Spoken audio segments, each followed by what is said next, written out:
भाई यहाँ पे क्या हो रहा है? भाई यहाँ पे क्या हो रहा है? भाई ये कहाँ फंस गया भाई मैं? আমি তোমাদের ডগেজ ভাই এখন বদমাশি ছাড় দিয়েছি, কাজে জয়েন হয়েছি। আজকে সকালের ঘটনা তোমাদেরকে আমি শোনাচ্ছি। সকালে ঘুরতে ঘুরতে আমি ওই লেবার চোখে চলে গেছিলাম। ওখানে যাই দেখি অনেক লোক ভিড় জমা করে আছে। আমিও ওখানে যাই বসেছিলাম।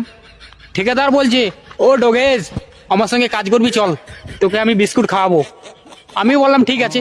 এরকম করে রাস্তায় ঘোরাঘুরি না করে লোকের পিছনে বিস্কুট খাওয়ার জন্য যদি কাজ করে পাই তো ভালোই হবে। তো ওই জন্য ঠিকাদারের কথা শুনে চলে আসছি কাজ করতে। মশলা ছানতেছি, এখন লেবারি কাজ করতেছি। ঠিকাদারের তো লাভ হয়ে গেছে। তোমরা এখন বলবে কেন? ঠিকাদারের সঙ্গে আমার কন্ট্যাক্ট হয়েছে, দিনে আমাকে 3টে আমাকে পার্লাজি বিস্কুটের প্যাকেট খাওয়াবে। একটা কাজ জয়েন করার সময়, একটা দুপুরবেলা, আর একটা ছুটি হওয়ার সময়। 3টা বিস্কুটের দাম কত তোমরাই বলো? ওই 3টা ওরে 9 টাকা, ধরলাম নাই 10 টাকা। ঠিকাদারের তো লাভ হয়ে গেছে। 10 টাকা দিয়ে একটা লেবার পায়ে গেছে। সব আবার এরকম খাতারনাক লেবার তোমাদের ডগেজ ভাইকে।